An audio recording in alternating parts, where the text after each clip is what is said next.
banyakubahwa abayobozi b'igihugu cyacu, namwe mwese muri hano, mbashimiye umwanya mpawe kugira ngo mbagezeho ubuhamya bw'uko narokotse Jenoside yakorewe Abatutsi. Ngewe ubagezaho ubuhamya nitwa Liliane Murangwayire, nkomoka mu karere ka Bugesera, umurenge wa Ntarama, akagari ka Kanzenze, umudugudu wa Karumuna. Jenoside yakorewe Abatutsi 1994 yabaye mfite imyaka 12. Mvuka mu muryango w'abana 10 hamwe na papa na mama, twari tugize umuryango w'abantu 12. Jenoside yakorewe Abatutsi yadusize turi batatu, nkaba narasigaye ari nge mukuru. Munyemerere ubuhamya bwanjye buhere mbere y'1994. Ngize imyaka 4, hari mu 1986, iwacu banyohereje kurererwa kwa nyogokuru mu cyahoze ari komine Shyorongi, segiteri Nzove, ubu ni mu karere ka Nyarugenge, umurenge wa Kanyinya. Ndibuka ko nubwo nari umwana ariko byose ndabyibuka. Ndibuka ko umunsi wa mbere ngezeyo twaraye twihishe mu bihuru baduhiga ngo batwice. Ntabwo byabaye uwo munsi gusa, kuko iminsi yakurikiyeho inshuro twararaga mu rugo ntabwo zarenzaga 2 mu cyumweru. Kenshi twabaga twihishe, twahigwaga n'abaturanyi bacu. Naje kubaza nyogokuru impamvu baduhiga ngo batwice, ambwira ko ari uko turi Abatutsi. Nta tegeko ryabagaho ryabahanaga, nta n'uwo kuregera twari dufite. Kandi naje kumenya ko icyatizaga umurindi abo baturanyi bacu baho ngaho, hari hatuye umunyamabanga mukuru wa Muvoma witwaga Habimana Bonaventure. Byarakomeje, ndibuka nanone mu 1992 ndi muri primaire, umwana twiganaga witwaga Nyirahabimana yaranyitegereje arambwira ngo ubwo nturi Umututsi. Ndamubwira nti hoya, ntabwo ndiwe, naramenye ko kuba Umututsi ari icyaha. Arambwira ngo nta muhutu ugira amazuru ameze gutyo. Kuva icyo gihe hari imvugo zari ziriho icyo gihe zavuga ko umuhutu nyawe agomba kuba afite byibure amazuru ajyamo intoki 2. Natangiye kugenda nakweduye amazuru, byaba ngombwa nkajya mpimamo intoki zanjye kugira ngo batabona ko ndi Umututsi. Ndibuka kandi nanone muri 1992 nari naratashye iwacu mu biruhuko mu Bugesera. Igihe cyo gusubira ku ishuri kigeze, hari haramaze kujyaho itegeko rivuga ko nta muntu wemerewe gutega imodoka adafite urwandiko rw'inzira cyangwa se laissez-passer uyu munsi dukoresha tujya mu bihugu by'amahanga. Icyo gihe yakoreshwaga umuntu ava mu karere ajya mu kandi. Hageze rero ko papa nsubiza ku ishuri, ntabwo twari kubasha gutega imodoka tudafite urwandiko rw'inzira. Yaranyitwaje ajya kuri komine kunsabira urwandiko rw'inzira. Tugezeho kugira ngo baruduhe, babwiye abapolisi ngo nimugifate mu gifungi. Baramusohokanye, nanjye musohoka impande, ngenda mufashe ipantaro. Tugeze ku muryango wa kasho, baravuga ngo ntabwo tugifungana n'iki cyana cyacyo, nimukirekure gitahe. Twari twarabaye ibintu, ntabwo twari abantu. Twatashye nta kintu baduhaye. Icyo gihe navuye mu Bugesera n'amaguru, ngiye Shyorongi n'amaguru. Byarakomeje. Nanone ikindi nibuka mu 1992, ndibuka ko hari igihe papa baje kumutwara abasirikare bamujyana aho wabaga, baramukubita bamugira intere. Ibyo byose byari gukomeza kudutoteza. Mu 1993 nari nkiri kwa nyogokuru. Bya bitero byazaga, noneho byaraje hari mu kwezi kwa 6 baradusenyera inzu, barayisenya uwo munsi bayishyira hasi, amatungo barayarya, ibintu barasahura. Ubwo twari twihishe n'ubundi, ariko icyo gihe baratuvumbuye baratwirukankana, ariko tugira amahirwe ntibadufata, bahita basubirayo bajya gukora ibyo mbanze kubabwira. Urugo rwa nyogokuru rwabaye itongo gutyo. Nahise nkomariza iwacu mu Bugesera njya kubayo, ntabwo byatinze, itariki 7 z'ukwezi kwa 4 1994 yarageze. Ndibuka ko twari twaraye dutaramye n'umuryango mugari tunezerewe nta kibazo, ariko mu rukerera rwo ku itariki 7 mama afunguye radiyo yumva harimo musique classique, yakurikirwaga n'itangazo rivuga ngo umukuru w'igihugu yitabye Imana kandi nta muntu wemerewe gusohoka mu rugo. Twese twahise dukanguka aho twari turi ko twarabyumvise, ubwoba buradutaha, turatitira, nta maguru ntiyafataga hasi, umubiri waratitiraga, buri wese aho yarari. Dutegereza ikiri bukurikire. Umunsi bwarije buracya, ku itariki ya 8 saa 5 z'amanywa nibwo igitero cyaje mu rugo, buri wese yirukanse ukwe. Ariko mukuru wanjye wari uhetse umwana we nakurikiraga n'umwana wonkaga, bo bahise babica, ndetse na murumuna wanjye wankurikiraga baramutemye, ariko ntabwo yapfuye. Ubwo njye nirukanse ngana ahantu hari ifamu y'umugabo witwaga Secyavu, yari umucuruzi, we ntabwo yahigwaga, twari tumenyereye ko yari inshuti y'iwacu. Njye rero nirutse nganayo, cyakora ngezemo nahuriyemo na papa na mama na bakuru banjye babiri n'umwana wari ucutse.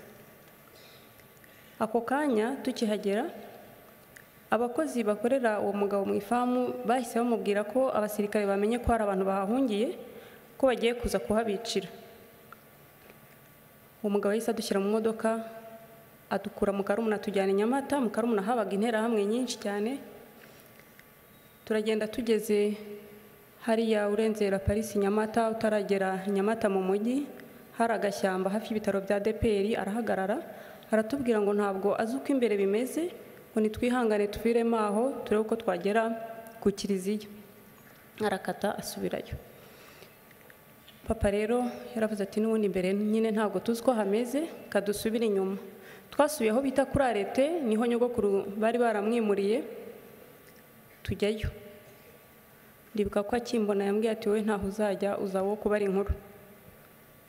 Twaraye aho ngaho, ngo turi kumwe nk'umuryango nk'uko nababwiye, twahagurutse twasanze nyogokuru na marume Musonerano n'umwana wa marume n'undi musaza wahabaga, turayaho. Buke mu gitondo, ubwo bibaye ku itariki 9.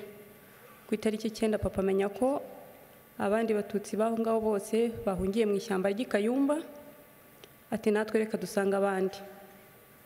Turagenda tugera i Kayumba, dusanga hari impunzi nyinshi cyane. Papa arahitegereza ati ahangaha ntabwo twahaguma. Byari bimaze kuba nka saa 4, saa 3 n'igice gutyo. Turakomeza tujya ku kandi gasozi biteganye, hirya yaho kitwa Karambi, hari urusengero rwa DPR, naho tuhasanga impunzi nyinshi zaturutse mu bice byo ku Murama. Hanyuma ariko tukiva i Kayumba aho, igitero cyaraje kica ba bantu bose tuhasize, hafi ya bose barabishe.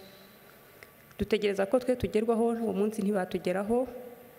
Buracya ku itariki 10 mu gitondo nanone kare baratumva ibitero biraje, ariko uwo munsi byiriwe bihiga abantu mu ishyamba ry'Ikayumba, bivumburamo abantu babica, induru zivuga ku musozi n'amasasu. Uwo munsi nabwo ntibatugeraho ku rusengero rwa DPR Karambi. Burira buracya ku itariki ya 11, noneho igitero cyaje kirombereje kije aho twari turi kuri urwo rusengero. Papa cyumva induru n'amasasu ati mureke tugende. Twe twahise twiruka tumanuka agasozi gahari tugaruna hafi y'igishanga cya Nyirarukobwa, ariko tugeze mu nzira mama aravuga ati ndananiwe, mureke duhagarare natwe batwice, naho guhungira dufite. icyo gihe twarahagaze dutegereza ko tugerwaho, tukajya tubona inkomere zidusanga aho turi batemye, ariko ntabwo batugezeho. Buracya ku itariki ya 12 nanone byari byaramenyerewe, buri gitondo bazindukiraga ku murimo wo kuza kwica. Nanone twumva induru n'amasasu, turongera tuva aho twiruka tumanuka noneho mu gishanga cya Nyirarukobwa. Twiriwe tubundabunda mu bihuru byaho, niko ku musozi hirya no hino bavuza induru, niko bavumbura abantu, niko abo barasa, abo batemye. Twirirwa tubunze, ariko uwo munsi nabwo ntibatugeraho. Burira bigeze nka saa 12:15 papa atari ko numvise ko abandi bantu benshi bashoboye guhungira ku kiliziya cy'Intarama, mureka ariho tujya, kandi ngo bariyo bari kubasha kwirwanaho. Iryo joro twagiye Intarama ku kiliziya, bucyari ku itariki 13. Ku itariki 13 nabwo ibitero bikomeza kuza Intarama, naho abantu bakirwanaho. Buracya none ku itariki 14 bikomeza gutyo. Ku itariki ya 15 z'ukwezi kwa 4, ubwo turacyari mu kwezi kwa 4, nibwo noneho imperuka y'abatutsi benshi bari ku kiliziya yageze. Tariki 15 isaha saa 5 igitero cyaraje gikomeye, kinjira ku kiliziya, kica abantu, bisha abantu nabi, batemye abantu. Nabonye impinja bazikubita ku nkuta, n'ubu haracyari ikimenyetso cy'amaraso yafasheho aho bakubitaga impinja. Nabonye abana batoya twanganaga imyaka 11, 12, 13 kuzamura, bazanye n'ababyeyi babo kwica abantu, bakajya babaha akazi ko kuyora umuriro mu mashyiga aho impunzi zari zitekeye. Murumva ko saa 5 abantu bari batetse bashaka kugira ngo ariko hari icyo baramiza abana. Bakajya babana batoya aribo bayora umuriro, bakawunyuza mu nkuta bamaze gutobora bamena mu kiliziya, mu gihe inzugi zitaravaho ngo babashe kwinjira bisanzure bice. Nabonye kandi abasirikare bari bahagarikiye abicanyi, barababwira ngo nta sasu bafite ryo gupfa ubusa, ngo nibakoresha intwaro gakondo. Batwahutsemo rero, badutemesha imihoro, baduhingisha amasuka, badusogotesha amacumu n'ibyuma, batwicisha impiri zirimo imisumari zitwaga nta mpongano. Bakoresheje ibikoresho byose muzi bishobora kwica. Twishwe nabi. Nanjye nibwo nagezweho, bantema mu mutwe, bantema ku kiganza, bantema akaguru, bankubita impiri. Namaziye umwanya ntumva, ntazi naho ndi, ariko nyuma nza gutangira kumva amajwi, ndazanzamuka. Isaha ya saa 9 nibwo bari bashoje, ariko nabwo bikanze abantu bacu bari bagiye gukumira ibindi bitero, baragenda. Bigeze ku mugoroba nka saa 11 baragarutse, binjira mu kiliziya, noneho banyangizamo urusenda kugira ngo n'uwaba arimo yitsamure bamuhorahoze. Jye naraye muri iyo mirambo uwo munsi. Bigeze mu rukerera nka saa 10 nza kubona papa yinyagambura, ubwo abandi mbaheruka ubwo, uwo nabashije kubona yinyagambura ni papa.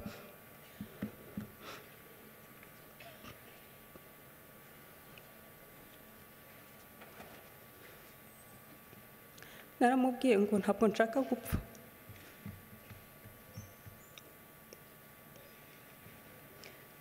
Namubwiye ni namfashe tuva aho ngaho tugende, byari mu rukerera.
yaranyemereye muri urwo rukerera turakururuka tujya hafi y'amashuri. Abari babashije guhonoka mu kiliziya bari bafite imbaraga niho bari bateraniye, n'abari bagiye mbere y'uko kiliziya bahagera. Ubwo byari baye ku itariki ya 16.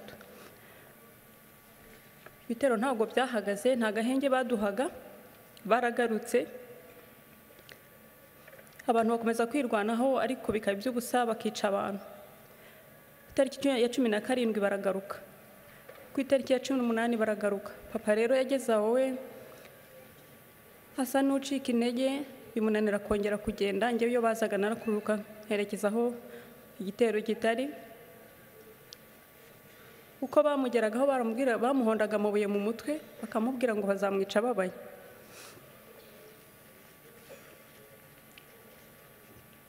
Ku itariki ya 19 noneho haje igitero simusiga. Bari bagiye guhuruza ikigo cya gisirikare cya Gako, bavuga ko aho ku mashuri harimo inkotanyi bafite n'imbunda. Ku itariki 19 bazanye igitero, bazana amabisi yuzuye abasirikare n'interahamwe. Abantu birwanaho bazi ko ari bisanzwe ariko baraneshwa. Icyo gihe bishe abantu benshi cyane. Papa nawe nibwo bamuhorahoje. Icyo gitero cyarakomeje, dukomeza twisunika duhunga, umuntu yabaga afite aho ahungira. Ndibuka ko aribwo nageze mu Gifunzo, igifunzo cy'icyugaro aho twita muri Senite. Igifunzo nakigezemo nge sinongeye kukivamo. Icyo gifunzo mbabwira cyari cyuzuye amazi, hari mu kwezi kwa 4 imvura ari nyinshi.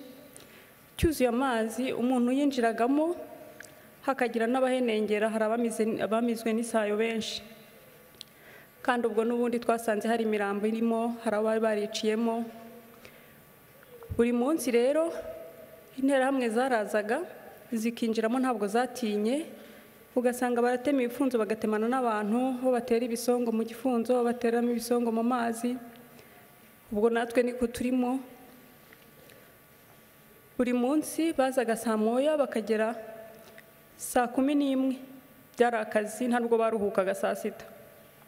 Saa 11 bamara gutaha, hakaza akajugujugu hejuru y'igifunzo, bikagenda hejuru hafi, ngira ngo barebaga abantu basigayemo kugira ngo hari bamenye igitero kiza kugaruka umunsi ukurikira, wenda imbaraga kiraba gifite.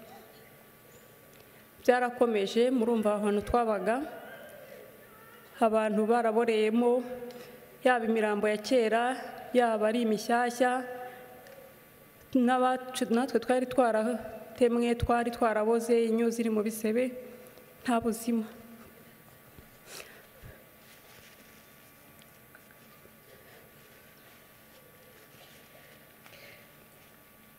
Twabayeho gutyo, ariko ku itariki 14 z'ukwezi kwa 5 ijuru riradukingukira, tubona abamarayika boherejwe n'Imana batugezeho.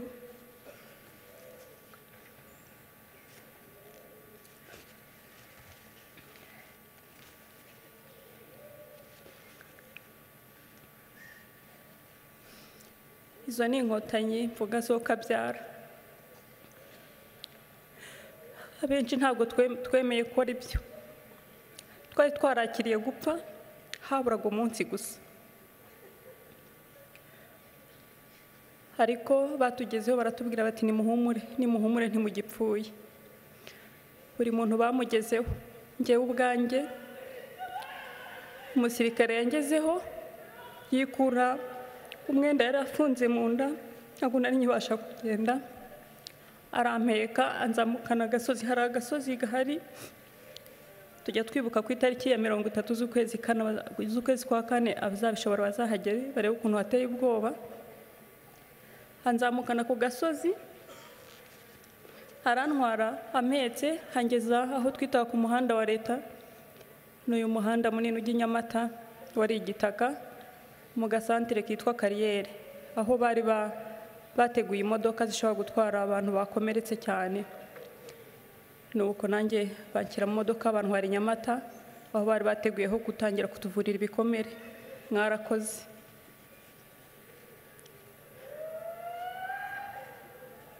ntabwo natinze ngewe aho ngaho aho batuvuriraga. Inkotanyi zifatanyije n'umuzungukazi Maria Pia Famfani yari inshuti y'u Rwanda,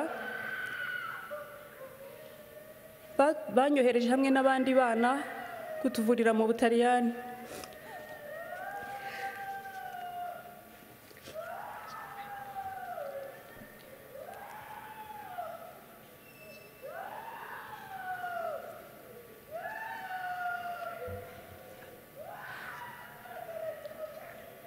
Twagiye mu Butaliyani baratuvura. Ndashimira igihugu cyacu ko bakomeje kudukurikirana kuva tugezeyo, ndetse tumaze gukira neza badufasha no kugaruka, nubwo hari abandi bahezeyo. Twaragarutse tugera mu gihugu dusanga baraduteguriye buri kimwe cyose. Njye nibwo namenye ko hari barumuna banjye babiri bahari barokotse. Ntangira ubuzima rero nabo, ubuzima butari bworoshye, ariko nanone bworoshye kubera ko ubuyobozi bwari bwarateguye buri kimwe. Mu kubaka igihugu bushya no kubaka Abanyarwanda, ntabwo imfubyi zibagiranye, bazigize iza mbere, zihabwa amashuri ziriga. Nanjye rero nishyuriwe amashuri yisumbuye ndetse na kaminuza n'ikigega FARG cyafashaga abatishoboye. Ubu ndishimira ko ndi umwe mu babasha gutanga umusanzu mu iterambere ry'igihugu cyanjye. Ntabwo narekeye, nakomeje gutekereza ku mateka mabi nanyuzemo, nza kwiyemeza kwandika igitabo gikubiyemo ubuhamya bwanjye burambuye,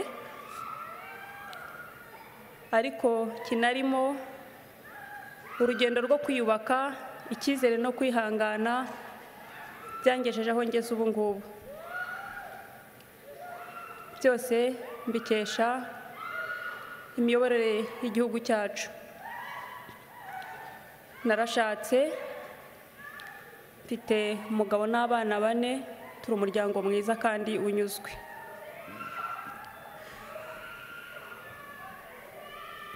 Ndashimira ubuyobozi bwacu ko uyu munsi dufite umutekano uhamye, nta muntu ukirara mu bihuru kandi afite urugo rwe.